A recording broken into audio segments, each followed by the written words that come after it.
EMR Jewelry inaugural offer. Flat 9% VA on gold ornaments, 12,500 off on purchase of 1 kg silver.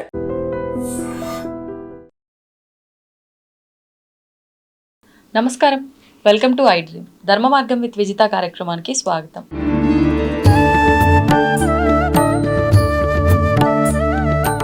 నమస్కారం గురుగారు.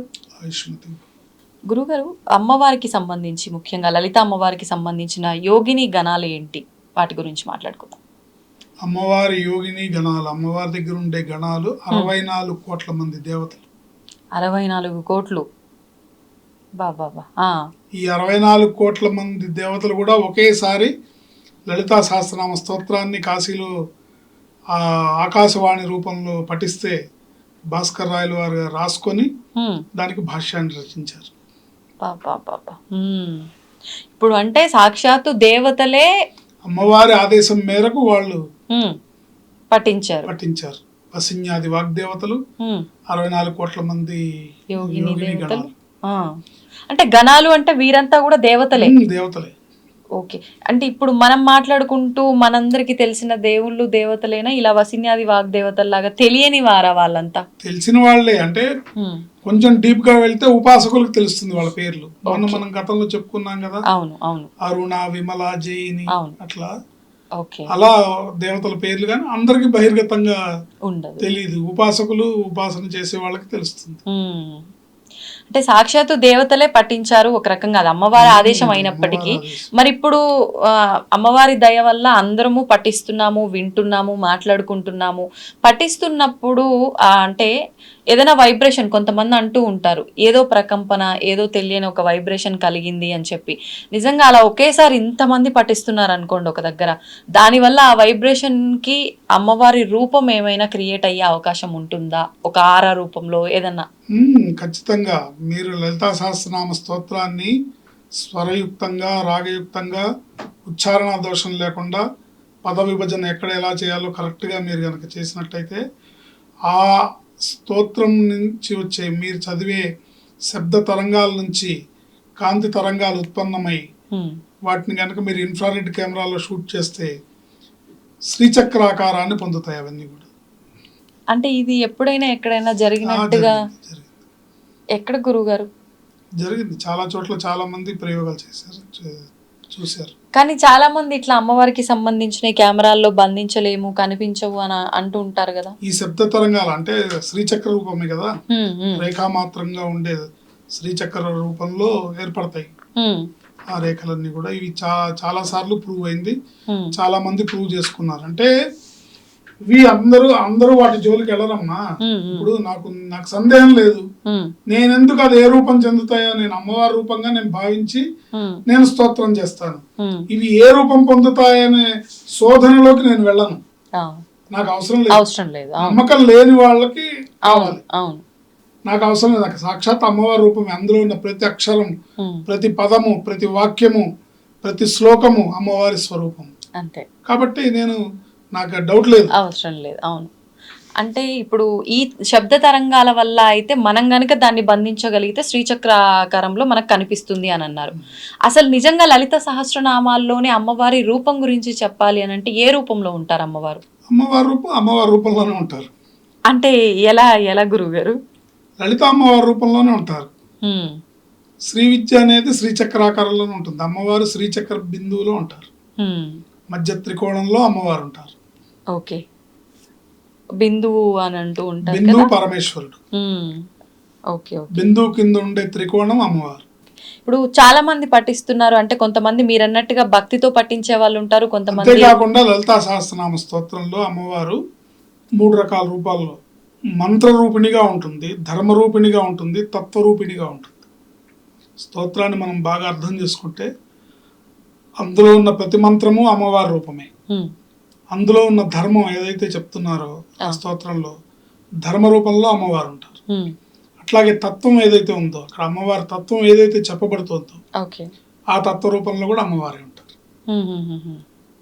Okay, మంత్రము, తత్వము, ధర్మం 3 రూపాల్లో అమ్మవారు మనకు కనిపిస్తారు. మంచిగా అర్థం చేసుకోగలిగితే అది. ఇప్పుడు చాలా మంది ఇప్పుడు పారాయణం చేస్తూ ఉన్నారు, కొంతమంది భక్తితో మీరన్నట్టు ఆ అనుభూతిని ఆస్వాదిస్తూ ఉంటారు, నిజంగా ఆ భక్తిని చూపిస్తూ ఉంటారు, కొంతమంది కోరికల కోసమే చేస్తూ ఉంటారు. అయితే రకరకాలుగా చేస్తూ ఉన్నప్పటికీ లలిత చేయటం వల్ల ఈ కామ్యాలు నెరవేరుతాయని, అమ్మవారి అనుగ్రహం ఉంటుందని రకరకాలుగా చెప్తూ ఉంటారు చెప్పేవాళ్ళు కూడా. జాతక దోషాలు, నక్షత్ర దోషాలు ఇలాంటివి కూడా చాలా మందిలో ఉంటూ ఉంటాయి, వాటి వల్ల చాలా సమస్యలు పడుతూ ఉంటారు. అటువంటి వారికి కూడా ప్రతిఫలం ఏమైనా ఉంటుందంటారా లలిత చేయటం వల్ల? తప్పకుండా ఉంటుందమ్మా. వాళ్ళకి లలితా సహస్రనామ స్తోత్రాన్ని పఠించడం వలన ఇహంలో మీకు కావాల్సిన మీ కామ్యాలన్నీ నెరవేరుతాయి. పరంలో అంతిమాన అమ్మవారి సన్నిధికి మనం చేరుకొని మోక్షాన్ని పొందుతాము. ఇందులో ఎటువంటి సందేహం లేదు. ప్రత్యేకించి ఎవరైనా నాకు జాతక పరంగా ఉండే దోషాలు చాలా ఉన్నాయి, రకరకాల గ్రహ బాధలు నేను అనుభవిస్తున్నాను, ఇలాంటి గ్రహ బాధల నుంచి నేను బయటపడాలి అనే వాళ్ళకి మటుకు ఒక శ్లోకం ఉంది. ఆ శ్లోకాన్ని నిరంతరం పారాయణ చేసుకోవడం వల్ల తప్పకుండా వాళ్ళకున్న ఎటువంటి గ్రహ దోషమైనా నివారింపబడుతుంది. భక్తి శ్రద్ధలతో అమ్మవారిని, శ్రద్ధా విశ్వాసాలతో అమ్మవారిని ఆరాధించాలి.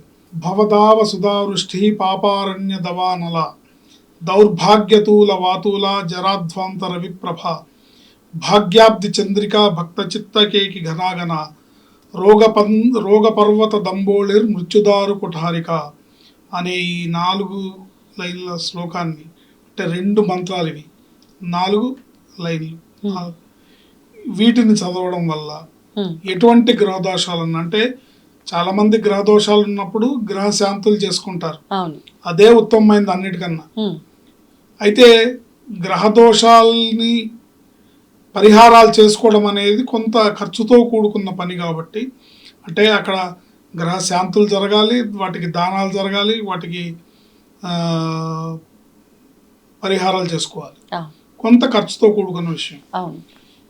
ఇది అందరూ చేసుకోలేక బాధపడుతూ నాకు అమ్మవారి పాదాలను ఆశ్రయించడం తప్ప ఇంకేమీ తెలియదు అని గనక బాధపడుతూ ఉంటే వాళ్ళు ఈ శ్లోకాన్ని చేసుకోవడం ద్వారా అద్భుతమైన ఫలితాన్ని పొందొచ్చు. భవదావ సుధారుష్టి పాపారణ్య దవానల దౌర్భాగ్యతూల వాతూల జరాధ్వంతర విప్రభ భాగ్యాబ్ది చంద్రిక భక్త చిత్తకే ఘనాగన రోగ పర్వత దంబోళిర్ మృత్యుదారు కుఠారిక అనే ఈ శ్లోకాన్ని చదువుకోవడం ద్వారా మీ జాతకంలో ఉన్న సమస్త దోషాలు నివారింపబడి అమ్మవారి అనుగ్రహంతో మీరు వృద్ధిలోకి వస్తారు, అభ్యుదయంలోకి వస్తారని చెప్పచ్చు. ఇప్పుడు ఈ శ్లోకాన్ని ప్రత్యేకించి ఎటువంటి పరిస్థితుల్లో అయినా, ఎటువంటి సందర్భంలో అయినా చేసుకోవచ్చా? దీనికి కూడా నియమాలు ఏమైనా? అమ్మవారిని పూజించేటప్పుడు ఎప్పుడు కూడా నియమనిష్టత తప్పనిసరి. ముఖ్యంగా లలితా సహస్రనామ స్తోత్రాన్ని పఠించేటప్పుడు శుచి, శుభ్రత, నియమనిష్టలు అనేవి ఖచ్చితంగా పాటించి చేస్తే మీకు ఫలితం బాగుంటుంది. లేనట్టయితే ఊరికే చదువుకున్నట్టు అవుతుంది తప్ప ఉపయోగం ఉండదు. ఉపయోగం ఉండాలి, అమ్మవారి అనుగ్రహాన్ని పొందాలి అంటే మనం నియమనిష్టలు పాటించి తీరాల్సిందే. నియమనిష్టలు అంటే ఏంటంటే శుభ్రంగా స్నానం చేసి మంచి బట్టలు కట్టుకొని చదివితే సరిపోతుంది, అంతే. ఇంకా వేరే ఏం కావాలి? కొత్తగా ఇంకే నియమాలు ఏం అక్కర్లేదు, ప్రతినిత్యం చేసుకునేది. కాకపోతే బయట తిరిగి వచ్చిన బట్టలు కానీ, విడిచిన బట్టలు కానీ, లేకపోతే పక్క బట్టలు ముట్టుకొని కానీ, ఇంట్లో ఎట్లా పడితే అట్లా తిరిగి కానీ, లేకపోతే బాత్రూమ్కి వెళ్ళొచ్చి కానీ, కొంచెం మనం కాన్షియస్గా అమ్మవారిని ఆరాధించేటప్పుడు అమ్మవారి దృష్టి ప్రసరణ మన మీద జరగాలి అంటే మనలో ఆ శుద్ధత అనేది ఉండాలి కదా, శుద్ధి ఉండాలి. కనుక అలా చేస్తే అమ్మవారి అనుగ్రహం పరిపూర్ణంగా లభిస్తుంది. గురుగారు, ఇప్పుడు లలిత సహస్రనామాలు, ఇప్పుడు ఈ నామం చదువుతున్నాము, ఎవరైనా అర్థం చెప్తే ఆహా ఇదా అనుకుంటున్నాం, అసలు ఏంటి లలిత సహస్రనామాల్లో ఉన్న నిజం ఏంటి? లలితా సహస్రనామ స్తోత్ర పారాయణ నిజమైనదిగా ఎలా అవుతుంది ఇలా అడగండి. లలితా సహస్రనామ నిజమైనదిగా ఎలా అవుతుంది అని అంటే అర్థం అవ్వదేమో అని. లలితా సహస్రనామ స్తోత్రం నిజమైనది, దాంట్లో డౌట్ ఏం లేదు. లలితా సహస్రనామ స్తోత్ర పారాయణ సాక్షాత్తు అమ్మవారి అనుగ్రహంతో వసిన్యాది వాగ్దేవతలు ప్రపంచానికి ఇచ్చారు. అయితే ఇది మరి సాక్షాత్ అమ్మవారు ఇచ్చిన స్తోత్రం అందరికీ ఫలిస్తుందా, అందరికీ అమ్మవారి అనుగ్రహం లభిస్తుందా అంటే ఎస్, ఖచ్చితంగా లభిస్తుంది. కానీ కండిషన్స్ అప్లై. ఒకవేళ ఈ పద్ధతిలో నేను చెప్పే పద్ధతిలో అమ్మవారి స్తోత్రాన్ని కనుక చేసినట్టయితే తప్పకుండా అమ్మవారి అనుగ్రహం లభిస్తుంది. దాంతో మీకు మీ మీ కామ్యార్థాలు ఏవైతే ఉన్నాయో, మీ కోరికలు ఏవైతే ఉన్నాయో, మీ అభీష్టాలు ఏవైతే ఉన్నాయో అవన్నీ కూడా నెరవేరుతాయి. ఒకటి, స్పష్టమైన ఉచ్చారణతో లలితా సహస్రనామ స్తోత్రాన్ని పారాయణ చేయాలి. 2, ఎక్కడా కూడా ఉచ్చారణ దోషాలు లేకుండా, తప్పులు లేకుండా పారాయణ చేయాలి.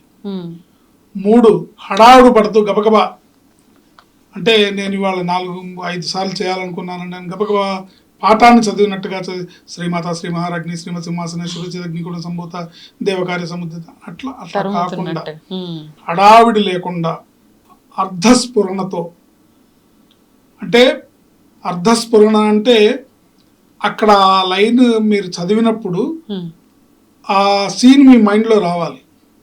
ఇది ఇక్కడ ఉన్నది అనే ఒక భావన అర్థం అవ్వాలి మనకు. అమ్మవారి రూపాన్ని వర్ణిస్తారు, అమ్మవారికి ఏవి ఇష్టమైనవి వర్ణిస్తారు. శ్రీమాత శ్రీ మహారాజ్ఞి శ్రీమత్ సింహాసనేశ్వరి అన్నప్పుడు మరి ఆవిడ సింహాసనంలో కనపడాలి మనకి. మీరు నోటితో ఇక్కడ సింహాసనేశ్వరి అంటున్నారు, మీరు పక్కన ఎవరినో చూస్తున్నారంటే అది అప్పుడు నిజమైనది అవ్వదు. అయితే అప్పుడు మనం చదువుతున్నప్పుడు దాంట్లో అర్థం అంతా మనకు ముందే తెలిసి ఉండాలి. తెలిస్తే మనం అలా ఊహించుకోగలుగుతాం. సాధారణంగా రెగ్యులర్ గా చదువుతూ ఉంటే అమ్మవారు అర్థమవుతూ ఉంటుంది. శ్రీమత్ సింహాసనేశ్వరి, సింహాసనం అంటే అది అందరికి తెలుసు. శ్రీమత్ సింహాసనేశ్వరి అంటే దీంట్లో ఏమాత్రం కొంచెం తెలుగు తెలిసినా కూడా అర్థమవుతుంది కదా. ఏంటి అర్ధస్ఫురణతో ఆదరంగా, అంటే ఆర్తితో ఆదరంగా అమ్మవారు అక్కడ కూర్చుంది, నా మాటలు వింటోంది, నా స్తోత్రాన్ని వింటోంది అనే నమ్మకంతో కనుక మనం సంపూర్ణ విశ్వాసంతో ఈ స్తోత్రాన్ని పారాయణ చేస్తే ఇది 100కి 100 నిజమైన స్తోత్రం అవుతుంది. ఆ స్తోత్రం అమ్మవారికి చేరుతుంది. తద్వారా అమ్మవారి అనుగ్రహ ప్రసరణ మీ మీద జరుగుతుంది. మీరు చెప్పిందంతా బాగుంది, కానీ తెలిసో తెలియకో చదువుతున్నప్పుడు ఏవైనా ఉచ్చారణ లోపాలు గనక ఉన్నట్లయితే దానికి కూడా ఏదైనా పరిహారం అనేది ఉందా? ఖచ్చితంగా ప్రతిదానికి ఒక సమస్యకి పరిష్కారం మన పెద్దవాళ్ళు చెప్పారు. కానీ ప్రధానంగా మనం ఆలోచించాల్సింది ఏంటంటే, అంటే చేసేయటము తర్వాత ఈ పరిహారం చేయడం అనేది అలవాటుగా పెట్టుకోకూడదు. మనం ఉచ్చారణ దోషం లేకుండా అన్ని పదాలని అర్థవంతంగా పలుకుతూ, తప్పులు లేకుండా, పెడర్థాలు రాకుండా చక్కగా స్తోత్ర పారాయణాన్ని నేర్చుకోవాలి. ఒకప్పుడు అంటే పుస్తకం చూసి చదవాలి కాబట్టి అందరూ పుస్తకం చూసి వాళ్ళకి అర్థమైన రీతిలో వాళ్ళకి చదువు, అక్కడ పుస్తకం ఎలా ప్రింట్ అయిందో అట్లా, ఒకవేళ పుస్తకంలో ప్రింటింగ్ మిస్టేక్ ఉన్నా కూడా దాన్ని వీళ్ళు అలాగే చదివేసి అదే స్తోత్రం అనుకున్న సందర్భాలు కూడా ఉంటాయి. కానీ ఇవాళ యూట్యూబ్లో ఉన్న వీడియోల ద్వారా పెద్ద పెద్ద వేద పండితులు, స్వామీజీలు, ఉపాసకులు చాలామంది లలితా సహస్రనామ స్తోత్ర పారాయణాన్ని వీడియో చేశారు. దాన్ని మీరు వింటూ నేర్చుకోవాలి. ఎక్కడ తప్పులు రాకుండా నేర్చుకొని, తప్పులు రాకుండా ఉండేటట్టుగా చదవడం అలవాటు చేసుకోవాలి. తప్పు రాకూడదు. ఒకవేళ తెలిసి తెలియక ఎక్కడన్నా బుద్ధి చాంచల్యం వల్ల లేదా టంగ్ స్లిప్ అయి మనం ఎక్కడన్నా కొంచెం ఏదైనా ఉచ్చారణ దోషం వస్తే గనక లలితా సహస్రనామ స్తోత్ర పారాయణ అయిపోయిన తర్వాత 11 సార్లు ఉమాయై నమః, ఉమాయై నమః, ఉమాయై నమః అనే ఉమానామాన్ని 11 సార్లు ఉచ్చరిస్తే ఏదన్నా తెలియకుండా చేసిన దోషాలు పోతాయి. ఇది కూడా లలిత అమ్మవారి నామమే అన్న గురుగారు? ఉమాదేవి అంటే పార్వతీ అమ్మవారు. ఉమాయే నమః అనే మంత్రాన్ని అనుకోవడం ద్వారా తెలియకుండా చేసిన పొరపాట్లు అనుగ్రహింపబడతాయి. కానీ పొరపాట్లు జరగకుండా చూసుకోవాల్సిన బాధ్యత మన మీద ఉంది. భగవంతుడు మనకు అన్ని ఇచ్చాడు కదా, బుద్ధి, జ్ఞానము, మాట్లాడే విధానము, చదువు అన్ని ఇచ్చారు కాబట్టి ఉచ్చారణ దోషం రాకుండా, పదాల్లో పెడర్థాలు రాకుండా, పద విభజనలు కరెక్ట్గా చేస్తూ, ఎక్కడ ఎలా ఏ పదాన్ని ఎలా పలకాలో అలా పలుకుతూ సహస్రనామ స్తోత్రాన్ని చేస్తే మీ ఇంట కామధేనువై కల్పవృక్షంగా మారుతుంది ఈ లలితా సహస్రనామ స్తోత్రం అని చెప్పడంలో ఎటువంటి సందేహం లేదు. ధన్యవాదాలు గురుగారు. ఆయుష్మతి భవ. దీన్ని తవ్వండి, తవ్వుతూనే శివలింగం. పరమాత్మకు జీవా సరే దాన్ని అట్లా కప్పేసేయండి, చూపించదండి. Krishna is there. మూర్తి పూజ కాదు, సాక్షాత్ బ్రజేంద్ర నందన భగవాన్ ఉన్నారు మూర్తిలో. ఏమీ ఆశించకుండా ఆరాధించే వాళ్ళు కూడా ఉన్నారా ప్రభుజీ? నిజమైన భక్తి అంటే మనకు తెలియదు కాబట్టి